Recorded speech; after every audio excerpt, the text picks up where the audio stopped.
So we have this time we have some big luminaries to This time we what? have some big luminaries to. This time we have some big luminaries to. Firstly, we have Professor Harvey Feigenbaum. He Professor is, Harvey is, ap- Feigenbaum. is aptly known as the Harvey father of Feigenbaum. eco, international Actually, father the of father eco, of eco, and was the international first father of person to show the clinical applications of show cardiac the clinical ultrasound. applications of cardiac ultrasound applications And of he cardiac was the ultrasound. founder of the and founder president of American Society of Echo. He was the first editor of the Journal of American Society of Echo. The various current international gurus of echocardiography have been trained by him. And his first textbook of echo, which was published in 16, has been a Bible for all echocardiographers all over the world. He has lectured all over the world, including 4 times in India, and I had the privilege of inviting him twice. Now, when in one of the ASC meetings which I attended, I don't know, somebody told me that Professor Feigenbaum had never had a very peaceful lunch. He always used to have some journal or something with his lunch. I hope he has a more peaceful lunch. Welcome you, Professor Feigenbaum. And next we have Professor Ramdas Pai. He is a professor of California School of Medicine.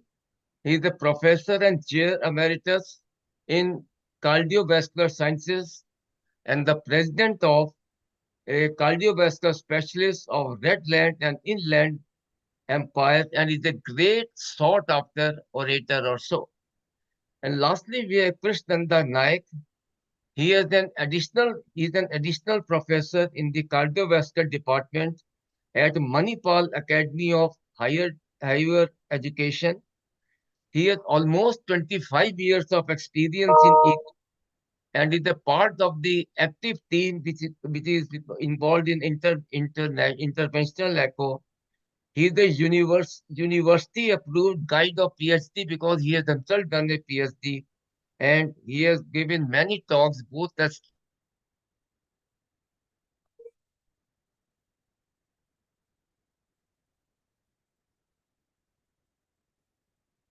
state at a national level. So we have three that he'll start with a talk on a, a history of echocardiography, and he had a great interest in LV functions to give some aspect or so.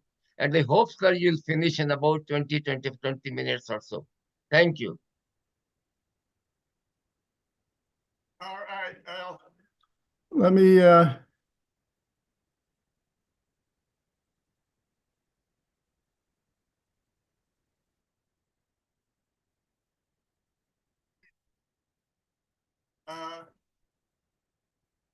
can you see my screen? No, not yet. Still, no, you don't see it yet? Last time we had gone on a share screen. You might have minimized these slides.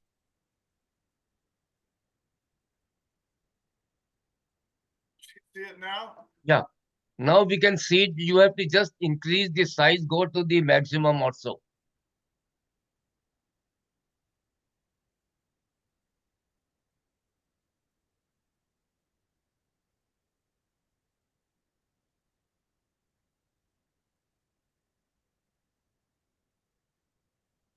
You see it Yeah. now? Now it is all right. Okay, ready to go? Yeah. Okay.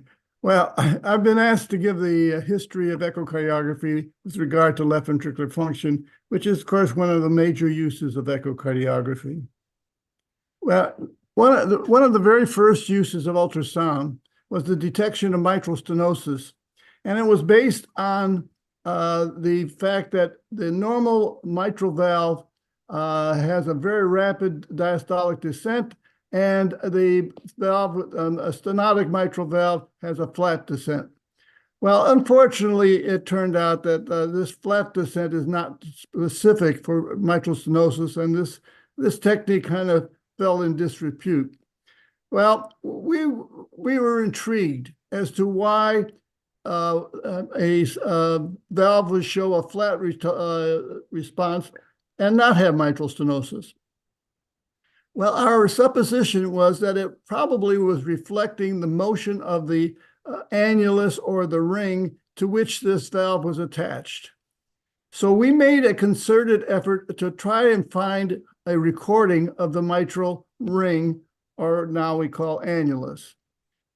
Well, we found that if you put the transducer at the apex and point it towards the base of the heart, you will record a signal from what we believed was the mitral annulus that had some similarity to the valve itself. In fact, when you put them side by side, the diastolic slope, or the E to F slope, and the slope of the annulus were quite similar. And this gave a pretty good evidence that that was the reason Lyle Cell or Lyle Feigenbaum. That was a good reason for the episodes of flat diastolic slope in people who don't have mitral stenosis. For example, here's the annulus that we recorded with mitral stenosis on the left, an A. There, the annulus is in fact flat, just as we predicted. But this is a patient with aortic regurgitation who also has a flat. So this confirmed that the annulus is a factor in the motion of the valve leaflet itself. Well, that was the purpose of the study. But when I saw this looks like a left ventricular volume curve. And now I became intrigued that our recording of the mitral ring could give us some information about left ventricular function. And in those days, we thought much more hemodynamically than we do mechanically. And so the first idea that came to my mind is that this probably is related to this left ventricular stroke volume. Well, I assumed that it had to be somewhat adjusted for the size of the left ventricle, so we combined it with a measurement of the left ventricle. And in those days, this is what we thought was the left ventricle. It was a very low gain recording. We saw an anterior wall, we saw a posterior wall, and this was the diagram that we thought it represented. Well, when we did combine this measurement and the amplitude of the annulus, we did get a relationship.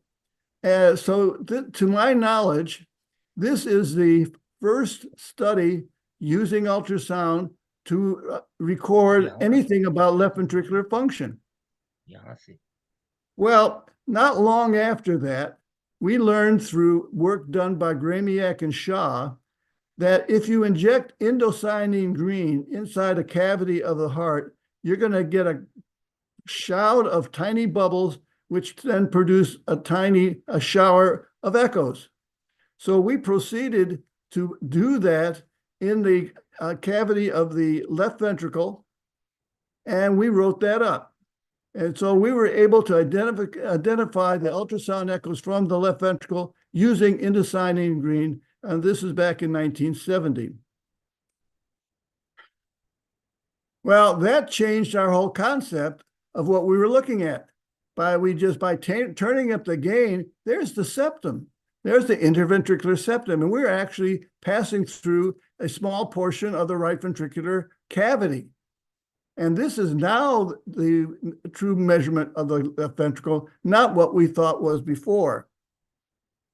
So we put together a study, and Richard Popp was a fellow at that time, and we looked at the dimensions of the cavity as now defined by the septum, and we compared them to the volumes of the left ventricular grams at the time of catheterization, and we put together a study. Well, at a symposium celebrating 25 years of echocardiography in the United States Claude Joyner, who was one of the first to use ultrasound in the United States, said that the echo measurements of the left ventricle, which I just described, was the development that assured echocardiography's role in mainstream cardiology.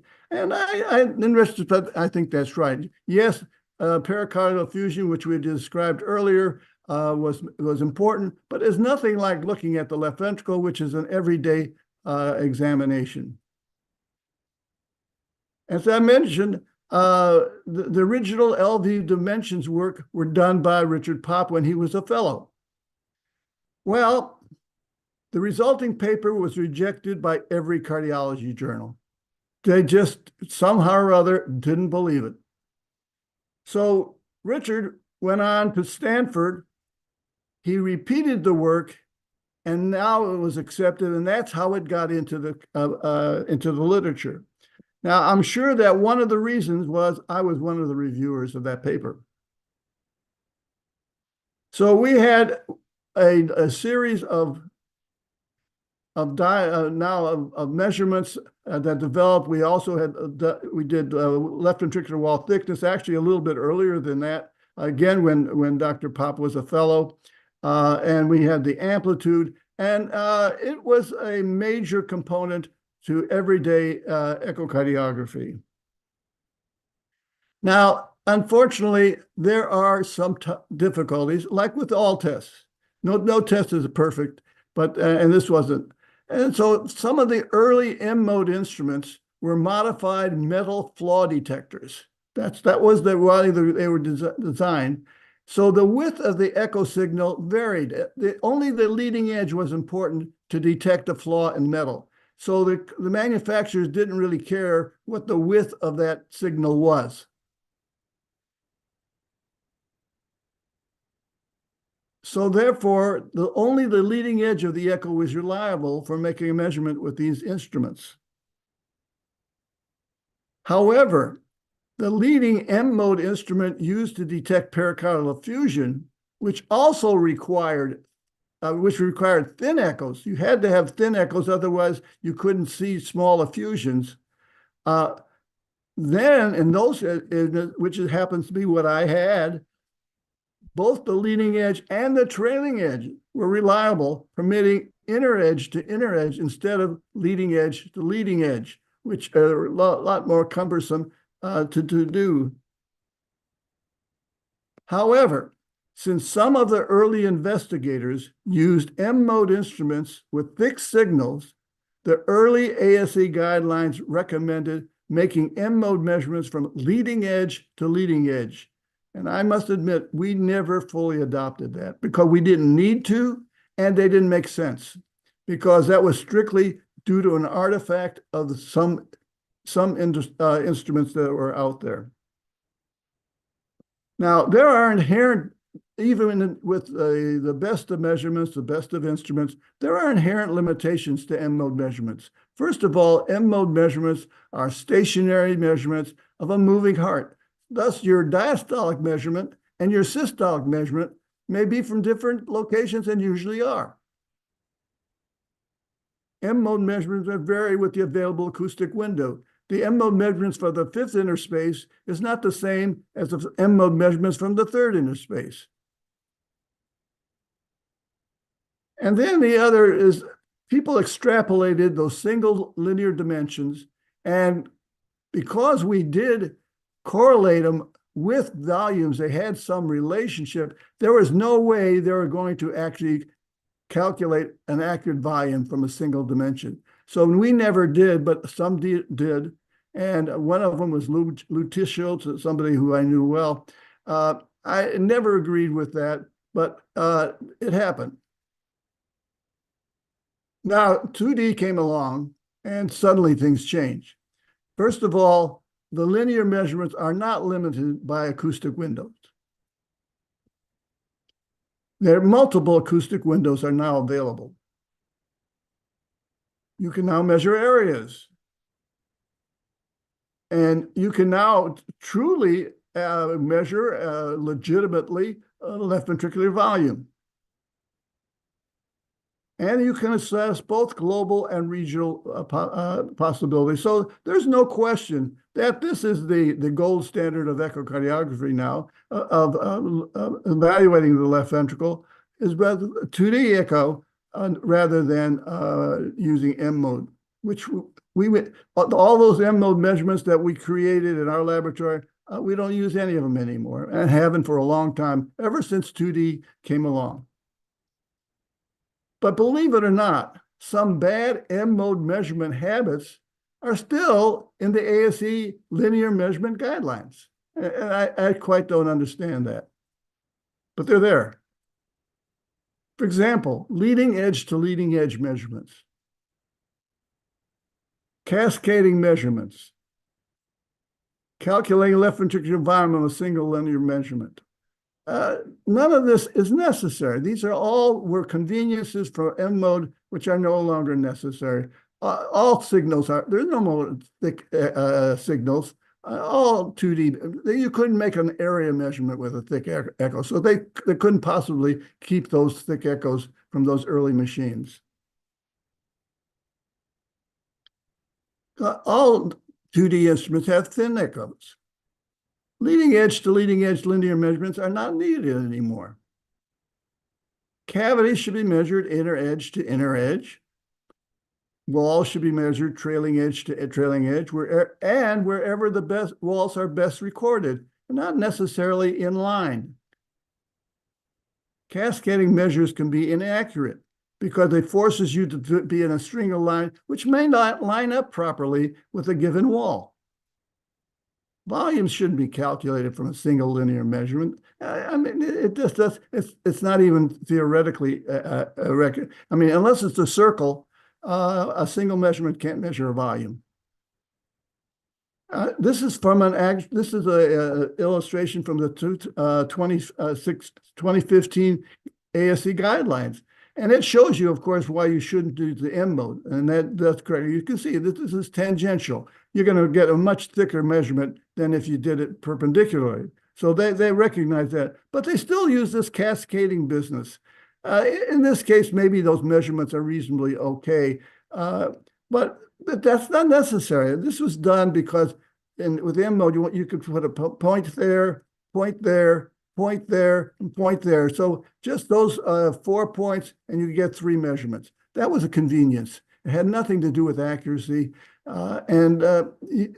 For accuracy, you measure, I would probably measure the septum over here. And I think even here, I think I probably could have gotten a better left ventricle closer to the base of the heart. You have that freedom. And here you could see that they adjust for the angle of the septum and the posterior wall, but they're still in a cascading mode, and that's really unnecessary. Now, calculate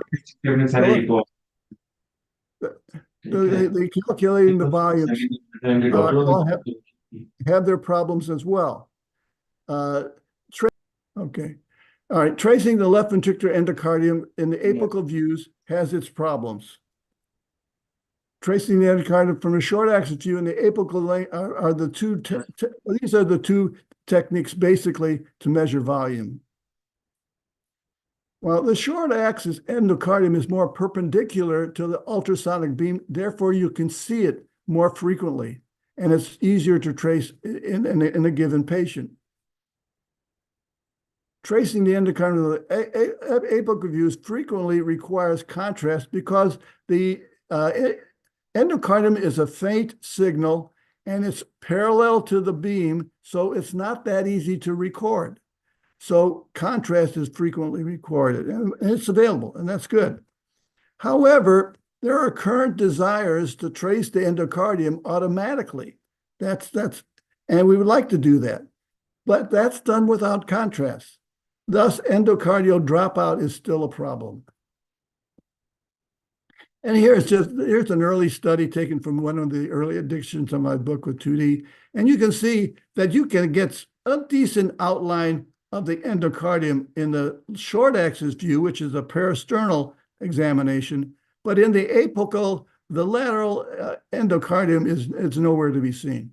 So you would have to use contrast in this particular examination to really see where the endocardium is. And here's a more up-to-date, a better quality, just to show you. Here's 4 different people making measurements, tracing the left ventricular cavity, and they're not the same. I mean, the septum is good. They're right on. But when it gets to the lateral wall, so tracing the epicardium, tracing the endocardium is not easy, and it's even today. Contrast helps. There's no question about that. And in the first example I showed you, clearly today we would have used contrast, which would have been a great asset. But we want to do automatic measurements. And here are these images are all the same. And in one case, they trace where I think the endocardium probably is. It's not very clearly seen, but this one is probably tracing the epicardium. It still remains a problem as we start getting into more automatic measurements, because all the images aren't all of equal quality. And then we get to 3D, which of course is very important. And you see the rendered 3D, now that looks great. I mean, it's a beautiful picture, and it looks like a pretty accurate measurement of the volume. But I don't know, because here's the same image, and I'm not so sure that the endocardium is somewhat closer in. These are the other chambers. So it's still an issue of exactly where the endocardium is, but we're getting better. There's no question about that. The manufacturer, the instruments are getting a higher quality and able to see the endocardium a little bit better as we progress. And then, of course, 2D gives us the ability to regional wall segments. You remember this image? This was our old diagram where we thought this is where the left ventricle was, and the right ventricle was all totally on the right, and this was the left ventricle. Well, I showed you that contrast. Said, guys, there's a septum in here. This is not right. Well, how about this one? This is a diagram from the ASC 15 ASC guidelines. It looks the same way. Wait. And you can see the papillary muscles are kind of vertical. Wait a minute, they're not vertical. They're horizontal. Where'd this come from? Well, believe it or not, despite the fact that this is what the short axis papillary muscle level, you can see the 2 papillary muscles, which are horizontal. And here's the right ventricle, which is both on the anterior and to the right. This is what it is. But this is where that diagram comes from. This is a nuclear study. Here's the right ventricle totally on the right. There was a meeting between some authorities or some experts on echo, and they wanted to be together. It was like an ecumenical conference, and they thought that we're in the era of multimodality, and they like to make things together. So the echo people agreed to let the nuclear people win the day, and so they ended up with the diagram. And so here is the ASE guidelines version of how you measure segmental. Because nuclear only has anterior, inferior, and then 4 hyphenated subdivisions. This is closer to the real world, and this is the current GE strain bullseye and a polar map. And you can see that we have anterior and posterior. If you're going to have an anterior, you probably should have a posterior. This is what we've been using for decades. So we have a little discrepancy here too. Not only the leading edge, but we've got now issues with multimodality imaging where we're adapting new segmental segments according to what the nuclear says, not necessarily the way we actually see it in the real world. So now I've gone probably over my time. There's obviously many other ways of looking at the left ventricle, and we all know spectral Doppler, color Doppler, tissue Doppler, strain, stress, but that's discussions for another day. So how about the future? Well, never underestimate ultrasound engineers' ability to fool Mother Nature. I was told many times there would never be phased array 2D echo, which is the standard 2D echo instrument. There'll never be color Doppler, which we use every day. And there will be never 3D echo because sound travels too slow. Fundamental nature limitation. Well, forget it. We have all three of those and we use them every day. I never imagined that there would be tissue Doppler or speckled tracking. I never even imagined what speckled tracking would be. Wow. Now, very important part of what we do. And we still don't use ultrasound as well as BET. So the future is bright. Thank you for your attention.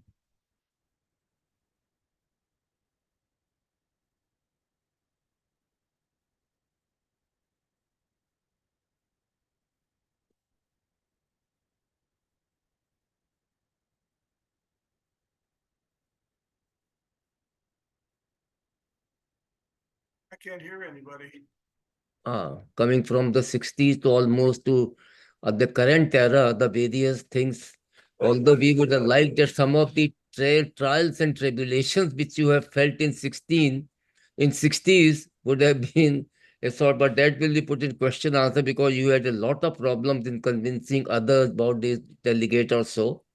But of course, you have gave a very clear impression from what was the 60s or so now. So we'll have the question answer and then is Professor Pai ready with his presentation?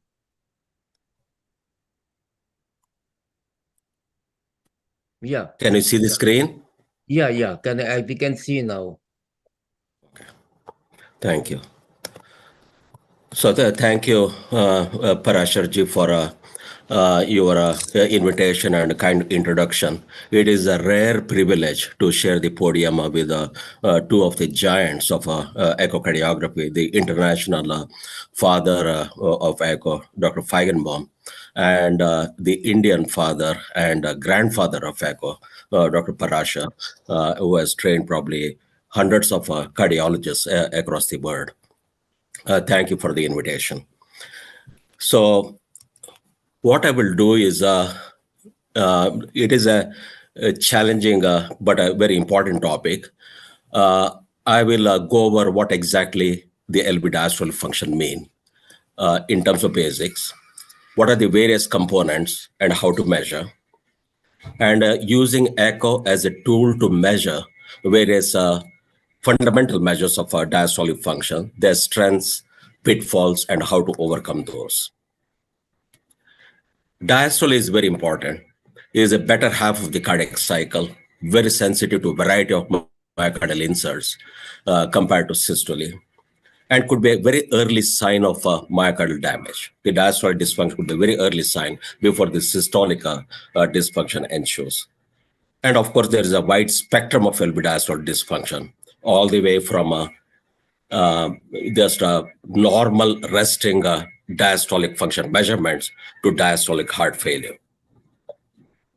So in the normal individuals, the various components of diastole, the measures of diastole, the early diastolic relaxation, which is normal. The compliance is normal, that governs a later diastolic filling. LA pressure is normal, probably is less than 12 or 13 millimeters of mercury. And LV end diastolic pressure is not much higher than the mean left atrial pressure. And echo pattern in this mitral flow and various other things I will go over will be totally normal. Then you can have patients with symptoms, but resting diastology looks normal.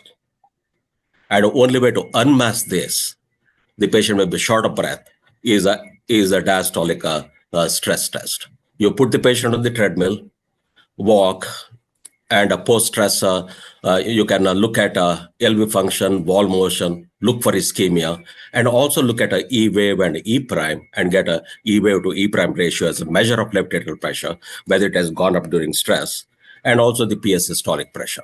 This can help you to tease out whether it's related to systolic dysfunction, ischemia, or whether with diastolic abnormality or abnormal pulmonary arterial reactivity causing pulmonary hypertension. Then, of course, you get impaired relaxation, increased stiffness with the increasing abnormalities of diastolic performance, leading to resting elevation of left atrial pressure and increase in LV and diastolic pressure. If you look at this vigorous diagram, going back to the basics, diastole starts with aortic valve closure. And aortic valve closure, following which there's an exponential fall in LV diastolic pressure. And it falls below the left atrial pressure, mitral valve opens. So this period from aortic valve closure to mitral valve opening is a LV isotopic relaxation time. Then left ventricular pressure is much lower than left atrial pressure, and the rapid filling occurs. There's an E wave, followed by diastasis and atrial contraction. So early filling, there's a rapid filling, is dependent upon LV relaxation and LA pressure. LV relaxation is like a pulling force, suction force, and LA pressure is like a pushing force. It is also affected by pericardium, interventricular dependence, pericardial constraint, increase in intrathoracic pressure, and also the coronaries may actually help in relaxation. The late filling is influenced by LV compliance predominantly, and atrial function. There's atrial contractile function, and this is dependent upon atrial preload. That's how well the atrium is filled, and atrial afterload. That's a pre-A left ventricular diastolic pressure. So predominantly, the early diastole is controlled by relaxation, and late diastole predominantly by the compliance, and inverse of that is a stiffness. A simple principle is if the E wave, there's an early filling is underperforms, then A wave has to compensate. So there should be late diastolic filling, which is to compensate for reduced early filling. If both fail, LA pressure has to rise to affect left ventricular filling. A situation similar to what we are familiar with, an intern is lazy, resident has to do the work and has to pitch in. If both are lazy or both are inefficient, then attending has to do a lot of work. There's a left atrial pressure. So how do we measure relaxation? The basic measurement depends upon the behavior of the LV pressure during isotopic relaxation. After the aortic valve closes, there is a rapid drop in LV pressure, which is affected by active relaxation, which is an energy-dependent process, total reversal of a contractile process, and is energy-dependent. ATP has to be regenerated and energy-dependent. There are a variety of ways of measuring this behavior, various mathematical formulas. The commonest used is a exponential formula shown here. And basically fitting a mono-exponential curve or a bi-exponential curve with or without an asymptote. There are multiple ways of doing those. Also, you can convert pressure into logarithm, and against time, you get a linear projection. There is and the slope of that line becomes the tau, or the constant of isomeric relaxation. You got a DPDT method. Again is a line, and a slope is basically the tau, or the constant of isomeric relaxation. So there are multiple ways, and the tau, which is a measure of relaxation, depends on method used. Generally, tau is in the range of between 40 and 50 milliseconds, and the longer the tau, more abnormal is diastole. But again, it is very important to specify what method was used, and pressures have to be recorded by microparameter tip catheters only, because you need a frequency response of at least 100 hertz, and Miller catheters have a frequency response of about 200 hertz, and the fluid-filled columns have a frequency response somewhere between 5 and 10 hertz. So that's totally inadequate.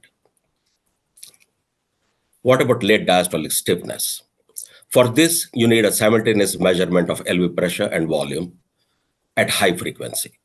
Again, a combination of Miller catheter with a conductus catheter is very convenient and generally creates a left ventricular pressure volume loop with a very high frequency. The temporal resolution is much higher. And again, fitting is a curvilinear relationship, pressure volume relationship. And again, fitting an exponential curve. And the K, which comes here, is the modulus of chamber stiffness. So higher the K, stiffer is the ventricle, and lower the K, more compliant is the ventricle. And there are various other things like how much a pressure rises with the atrial contraction. There is a LVDP minus a pre-A pressure. That is a very crude measure of end diastolic stiffness. How can we get this with echo?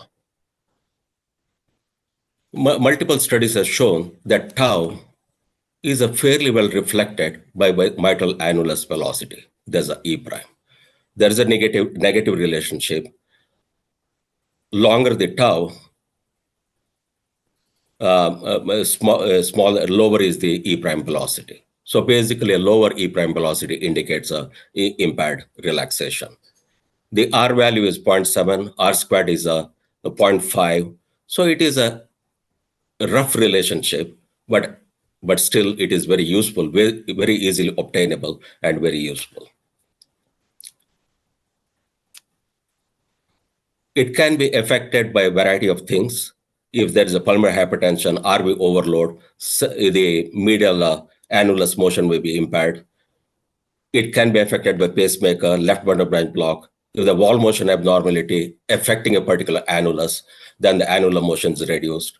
Mitral annular calcification has been shown to affect the E prime, but it's a focal. I can't really imagine why it should affect E prime, but still it may not be a good idea to use E prime in such situations. What about the LV filling pressure, the third dimension of diastolic performance? The best correlation is with the mitral E divided by E prime. There's an annular velocity ratio, because the mitral E is dependent upon a retarding effect of impaired relaxation. If the relaxation is very efficient, then E prime is very good. Or also E is affected by LA pressure. So E prime corrects the E for a left atrial pressure. So E over E prime has a fairly good, excellent linear relationship with the left atrial pressure and can be used. Anything more than 15 for a medial E prime and anything more than 14 for average medial and lateral E prime indicates high LA pressure. One other thing I would want to look at is what happens with the exercise. There is a disproportionate effect of exercise on diastolic performance. For example, take this example. At rest, cardiac output is 5 liters. With exercise, goes up to 20 liters. Because of disproportionate shortening of diastole, because diastole may basically become a 1/3 the duration with the exercise, there is a 4 times as much stress on diastole compared to systole. For example, here, the mean ejection rate at rest is 15 liters per second with a cardiac output of 5, because systole occupies 1/3 of cardiac cycle at rest. So it's 3 times the cardiac output. It has to occur during systole, has to be ejected 15 liters. And but the mean LV filling rate, because diastole is twice as long, is only 7.5 liters per minute. With the exercise, the mean ejection rate doubles, but the mean LV filling rate becomes 8 times. So the enormous stress on diastole during exercise. So basically, this better half of a cardiac cycle takes the brunt. That's why diastolic dysfunction, even a very early diastolic dysfunction, can produce symptoms because of inability to handle large volume flow or filling rate. These are the AAC recommendations. Basically, is an excellent practical tool. 4 major diagnostic parameters: the E prime velocity, less than 7 medially or less than 10 laterally, or more than 7 or more than 10 laterally is normal. E or E prime less than 14 or 15 medially, TR velocity less than 2.8 meters or RPA pressure of around 30 or 35, and the left atrial volume index of less than 34 mil per meter square. If a 3 are normal, then probably is normal diastolic function. A 3 are abnormal, most likely is abnormal diastolic function. If a 2 and 2, then probably indeterminate, you may have to have other tools to delineate diastolic function. Let's just look at this example from AAC guidelines. In this example, medial E prime is 4 centimeters, lateral E prime is 5, E wave is 130, so E over E prime ratio is 29, and medial is 33. TR velocity is 3.3, LA volume is 37. So this patient has more than 3 criteria indicating diastolic dysfunction, 4 out of 4. There's no question this patient has got diastolic dysfunction and a very high left atrial pressure, both at this time of time as well as chronically because left atrium is enlarged. But using this criteria may be difficult in people with HOCM because there is enormous recoil because of hypercontractile ventricle. Recoil will suck blood into the LV during early diastole. In people with MAC, people with AFib, and additional supportive measures may be important. In people with mitral annular calcium, you can look at a EA ratio and IVRT. IVRT more than 100, EA ratio less than 0.8 generally indicates normal filling pressures. And a higher EA ratio and a very short IVRT, which indicates high LA pressure. In an AFib, the things that are helpful are deceleration time of the E wave, less than 160 or 130 milliseconds. Shorter it is, better it is. Higher is the LA pressure. E wave acceleration time. I will show you an image what exactly it means. And E over E prime ratio are very helpful in people with atrial fibrillation. And IVRT is a very useful measure as well. This is taken from Kurt was elegant work from WashU, looking at showing a transmitral pressure flow relationship. As you can see here, as the LV pressure in brown, when it drops below the left atrial pressure, the mitral flow starts. And that crossover is called X1. And there is a positive pressure gradient, there's a A, denoted A here, between left atrium and LV, pushing the blood into the left ventricle, producing acceleration of the E wave. When LV pressure increases because of filling and approaches the left atrial pressure, you get another crossover where the pressure gradient is 0, but you get the peak velocity of the E wave. Following which, there is a negative pressure gradient shown as B, where LV pressure is higher than LA pressure, which retards or decelerates the E wave. So basically, the pressure flow relationship is pretty complex. If you look at the time interval between X1 and X2, that is the acceleration time of the E wave. X2 to X3 is the deceleration time of the E wave. And if somebody has got impaired relaxation, the LV pressure drops very slowly, very lazily, both acceleration time of the E wave and deceleration time of the E wave will be reduced and E wave amplitude will be less because of flattened or reduced pressure gradient and the prolongation of X1 to X2 and X2 to X3 timings. Let's just try to apply these to this example. In this example, we showed mitral flow. There's a pulmonary vein flow and mitral annular velocities. The medial E prime is 5, E wave velocity is 100, so E over E prime medial is 20. So both are abnormal. Left atrial volume measured only 32 mil per meter square. which doesn't reach the threshold of abnormality according to ASC guidelines.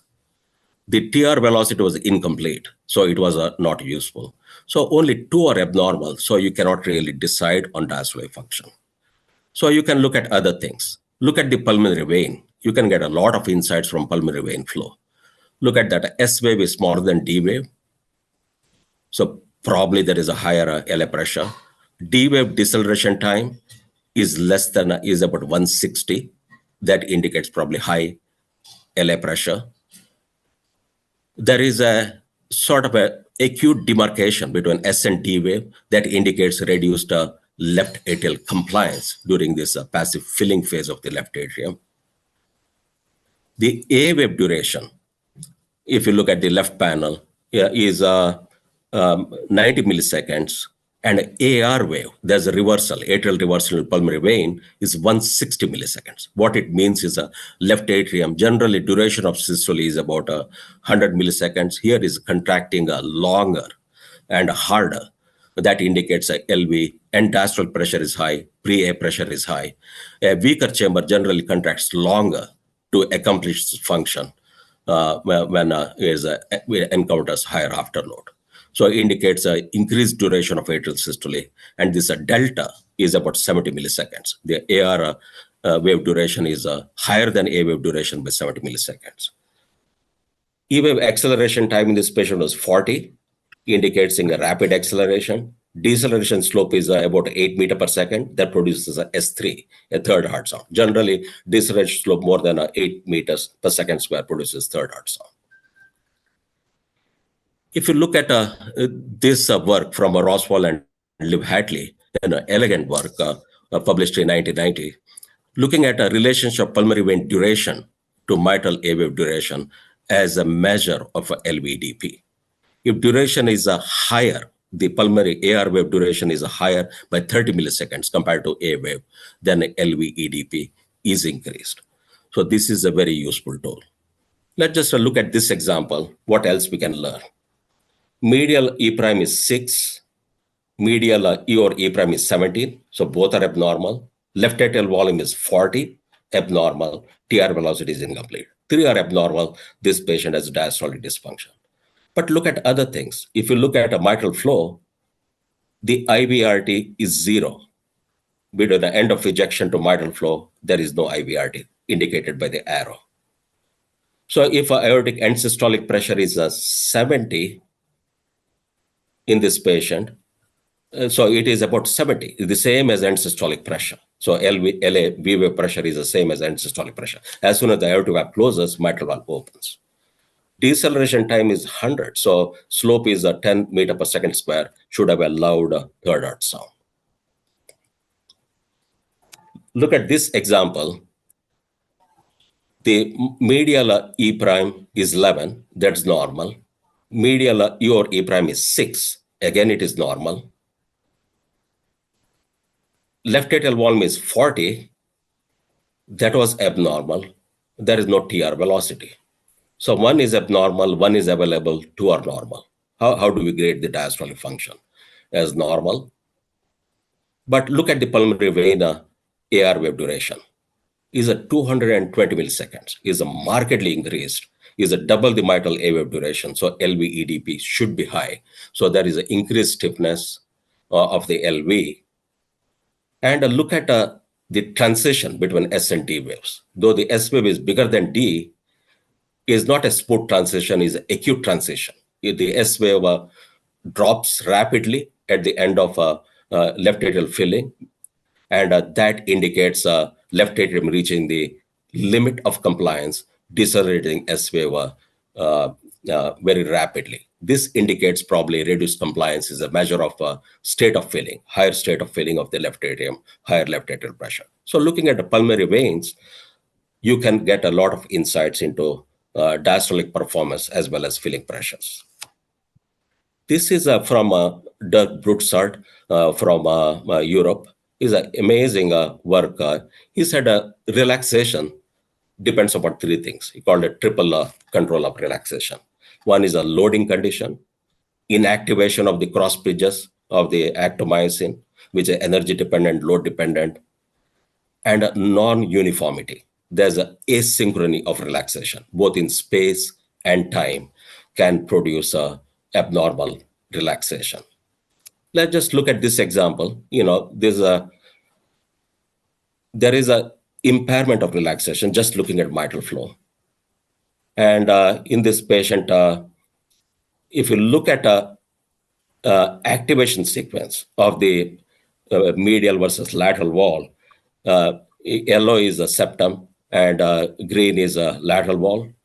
There is a lateral delay. There's septolateral delay in contraction. There's an asynchrony of contraction, contractile asynchrony, as well as there is a diastolic asynchrony. If you look at the E primes of those, there is a marked delay in the lateral E prime. This is asynchrony, basically relaxing at different times. What Broussard said, asynchrony in space and time results in a relaxation failure as well. Looking at this example, we published back in JACE. Dr. Feigenbaum kindly accepted this paper in 1998. In normal individuals, if you look at E prime from different walls, different annuli, they're very synchronous. They're very synchronous. And in people with the abnormal diastole, LV hypertrophy as an example, there is an asynchrony. If you look at the lateral wall here, even during diastole, there is a contraction. There's post-ejection LV shortening. So it is contracting when other walls are trying to relax. This will markedly impair pressure decay during early diastole. So this could be the basis of a diastolic asynchrony could be the basis of impaired relaxation. Again, showing post-ejection LV shortening here, causing impaired relaxation. Let's just look at this example.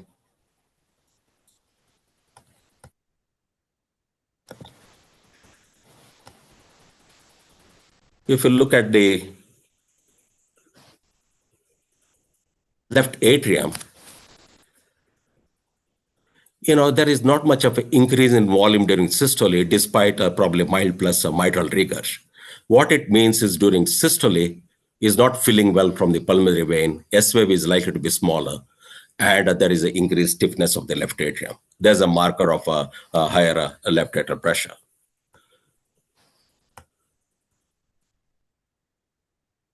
And also some subcostal view, septum is bulging to the right, indicating LA pressure is higher than RA pressure, and IVC is huge, and estimated RA systolic pressure was about 20 millimeters of mercury. So this patient has got markedly elevated left atrial pressure, just judging by the atrial dynamics, and also interatrial septal bulging to the right. What about this patient? Certainly the acceleration of the MR signal is abnormal, indicating probably poor positive DPDT, and also deceleration is abnormal. Generally, between 3 and 1 meter, the interval is about 20 milliseconds. In this patient, the delta is 60 milliseconds. If you apply simple pressure gradient, the simplified Bernoulli equation, the 3 meter corresponds to LA pressure plus 36, and 1 meter corresponds to LA pressure plus 4, the delta is 32. So you can actually divide 32 by 60, leading to average negative DPDT during isotopic relaxation. There's about 533 in this patient. This is from Christopher Chen when he was working at MGH, came up with this very elegant study on the left, showing that you can actually reproduce LV systolic pressure from the MR signal, and you can get both positive and negative DPDT from the MR signal. And on the right, this is a study we published, just looking at MR signal and getting a positive DPDT, and same thing can be applied for calculating a negative DPDT. Let's just look at this example.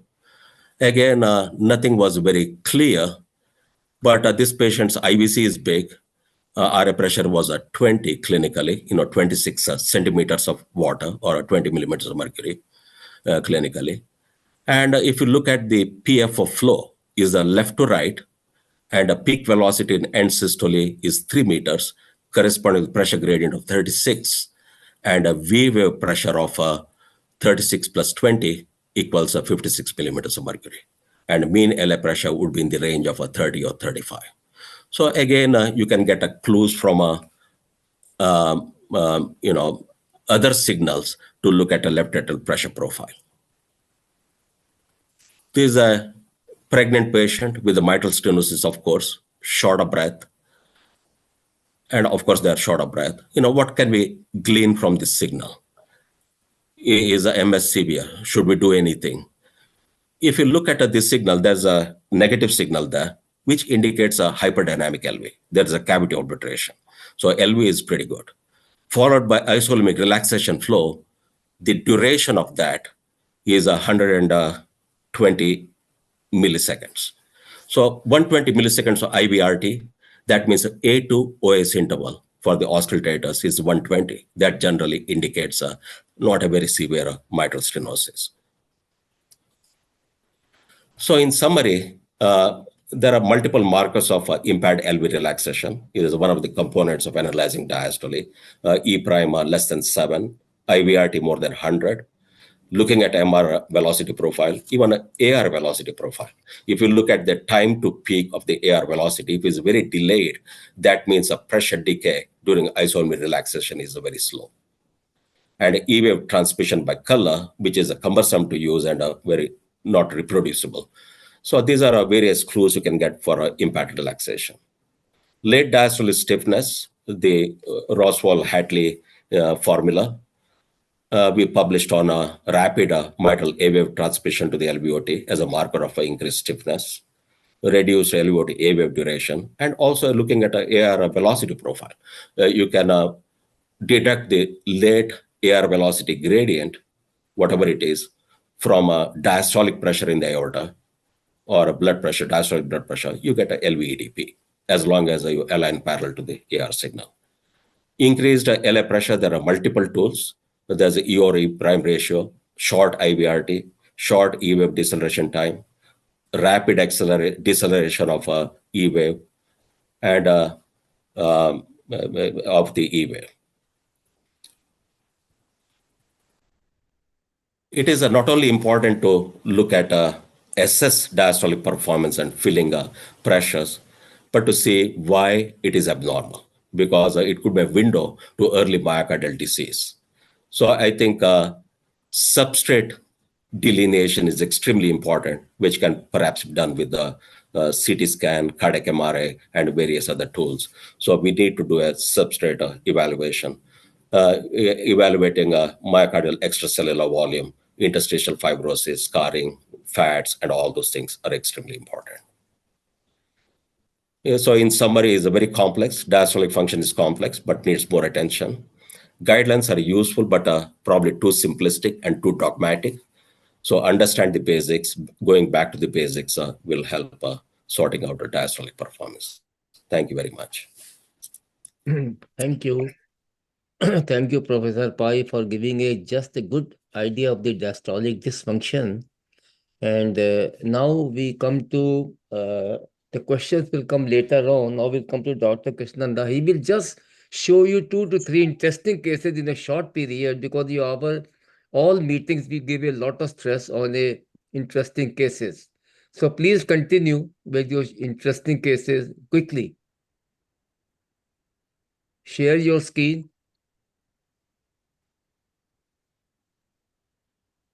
Can you hear me? Yes, sir. You'll find a green signal of a share screen.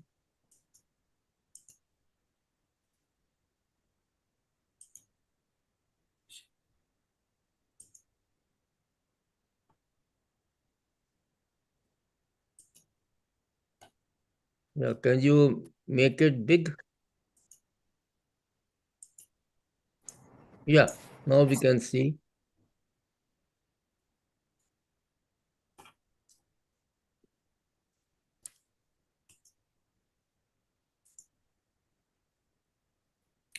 Please unmute yourself. Yeah, good evening. Yeah. Today's moderator, respected Dr. Parashar sir. First of all, I'd like to thank Indian Academy of Echocardiography for giving me a wonderful opportunity, especially Dr. Parashar sir, Dr. Marotra sir, and all the office bearers of Indian Academy of Echocardiography, along with the stalwarts of echocardiography.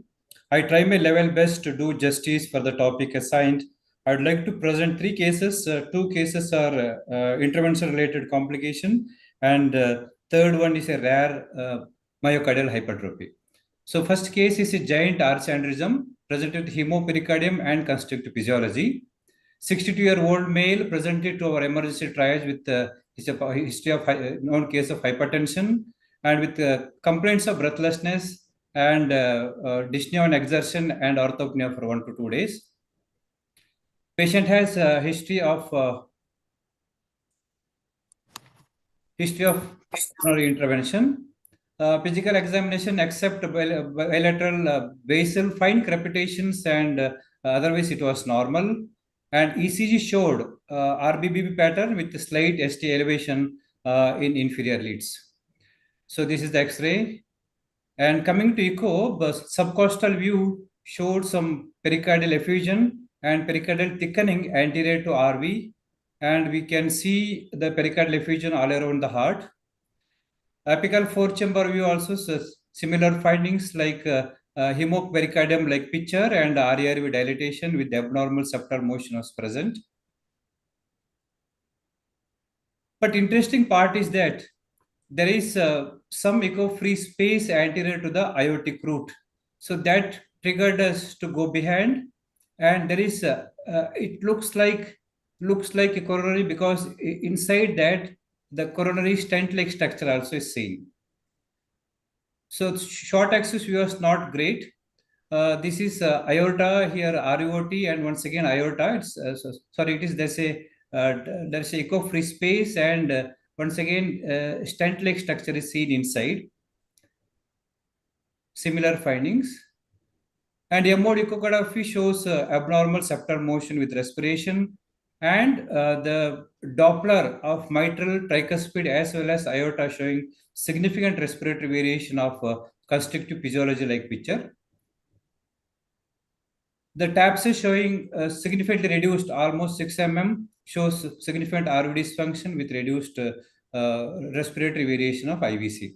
So echo shows thick pericardial connection all around the heart with significant respiratory variation of mitral and tricuspid valve, hypokinesia of inferior valve, LV dysfunction, RV dysfunction, and there's a echo-free space near the aortic root.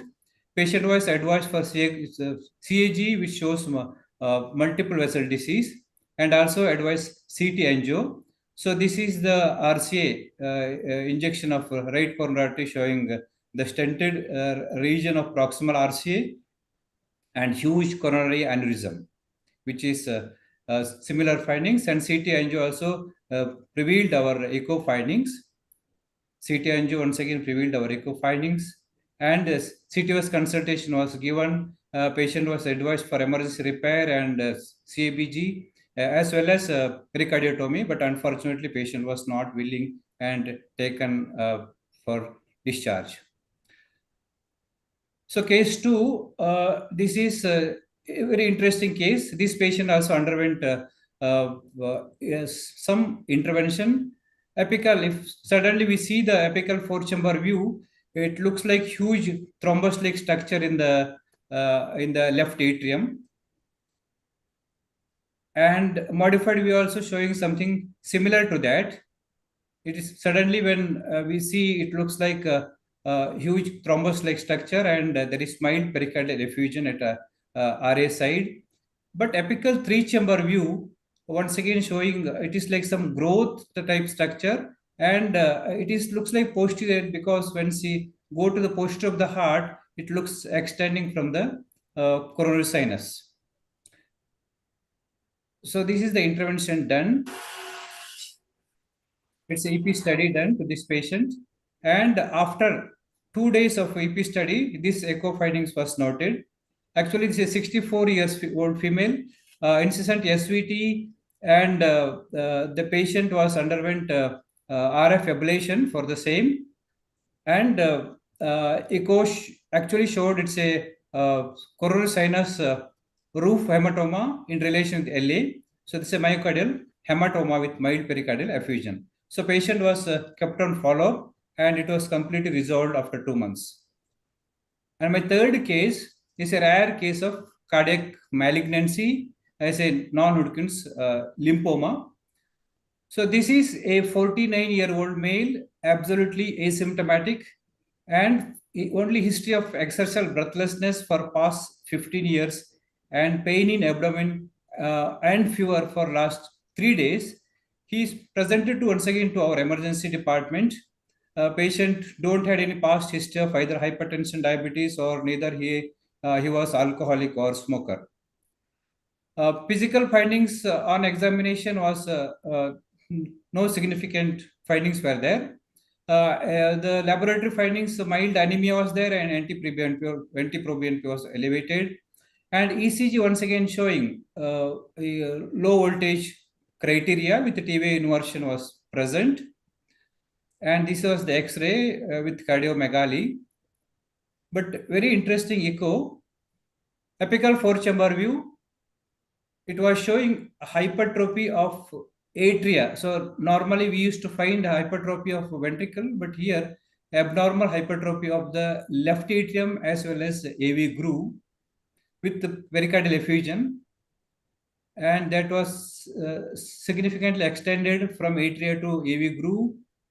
Short axis view also showing pericardial collection with hypertrophy. Once again, one more short axis view. And this apical four-chamber view, it's a slight modification of the view, showed significant hypertrophy of the left atrial myocardium, intratrial septum, as well as RV myocardium. Usually we used to find that in case of amyloidosis, usually intratrial septal hypertrophy is seen, but this is a very interesting case here. Transvarsal echo showed mild to moderate pericardial effusion with hypertrophy of myocardium. Patient was advised cardiac CT. Cardiac CT showed ill-defined isodense lesion with heterogeneous post-contrast enhancement involving the visceral pericardium, extending to infiltrate myocardium of heart, causing indentation of right atrium, right ventricle, and base of the ventricular cavity. And ill-defined FDG also showed soft tissue thickening in the atrioventricular junction. So the diagnostic tapping of pericardial effusion was done. Histological and cytological examination was performed. Patient was diagnosed with high-grade non-Hodgkin's lymphoma, diffuse large B cell. Intrapericardial bleomycin insertion was performed, and patient was treated with R-CHOP therapy. And echo after 5 cycles of chemotherapy is very interesting that it become almost normal, except there is mild hypertrophy of the right ventricle, and pericardial effusion totally disappeared, and the left atrial hypertrophy also almost disappeared. Short axis view once again. He again presented, patient was discharged from the hospital. He was again presented to cardiology department 3 months after discharge with ECG findings. So patient presented once again with the complete heart block, for which patient has been advised pacemaker implantation, and pacemaker implantation was done. And once again, patient was patient improved and patient discharged from the hospital. After 1 month follow-up, patient presented again with sudden onset of chest pain, and ECG showed acute inferior MI. Angiography was not performed as patient had cardiac arrest and could not be revived after adequate resuscitation in the emergency department.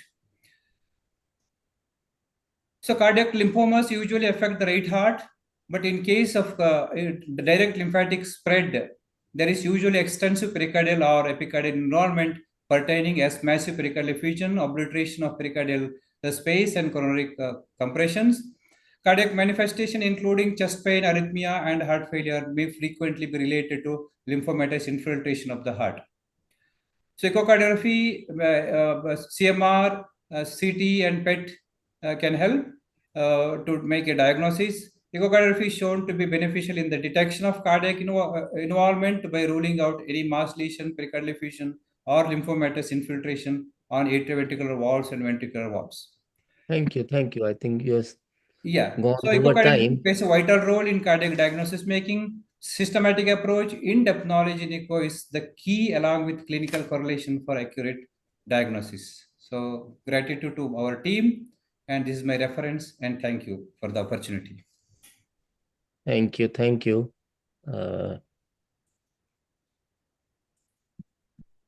So I don't know whether there are any questions here or not, but I would like one clarification from Professor Feigenbaum. Your initial phases must have been very difficult in convincing various companies, various cardiologists about your findings and how they were going out. That was the thing. How any trials and tribulations you faced? Uh, well, my big advantage was I was young. I started out when I was just like 30 years old. So, contrary, we'll say like Edler, for example, he was about 50, I think, when he was first working. And Paul Dudley White came to visit. He said this is all total nonsense. And he agreed and he quit. So he did. I don't think Edler worked even 10 years. Well, I wasn't like that. Yeah, my chief refused to let any fellows work with me. One of the reasons Richard Pop was in Stanford because the chief sent him there. He didn't want him working with me anymore. My own chief told my wife, "Well, we'll let Dr. Feigenbaum do what he does because every young investigator should have the chance to fail and then find something worthwhile." No, the skepticism was huge. That's what I spent most of my career doing, overcoming skepticism, because I believed in it. I had the advantage of seeing a demonstration of a bat and how amazing how they can use their sonic imaging in such amazing ways. I said, hey, we're not doing invention, we're doing discovery. Nature's already shown us that sonic imaging is good. We just got to figure out how to make it as good. So I've always believed that sonic imaging was a major tool for humans to use, and so I didn't care about all the skeptics. I just kept working and working, and I knew eventually it'll work out because it was right. Thank you so much. Professor Bai, you never mentioned something about LA strain, which has got a significant role in diastology. Yeah, I didn't mention because I think it has been overkilled. But to me, strain is basically lengthening the filling phase, and a volume, even just a visual volume or measured volume, is a surrogate for that. Certainly, strain is helpful in terms of looking at left atrial dynamics, how it behaves with during contractile phase as well as reservoir phase. I think a similar information is obtained by left atrial size as well. That's why I didn't mention. I think there are no more questions. We thank the participants for their grand lectures also. And I think in future, we also disturb you once in a while, once in a year or so. So thank you very much, Professor Feigenbaum. Many of the youngsters would not have seen your face or talking, so they would have got a chance to see the legend themselves on this seminar. And thank you, everybody. So I think we can now tee off or so. And thanks very much for joining us. Thank you. Thank you so much. Thank you. Thank you. Thank Thank you. you, sir. Okay.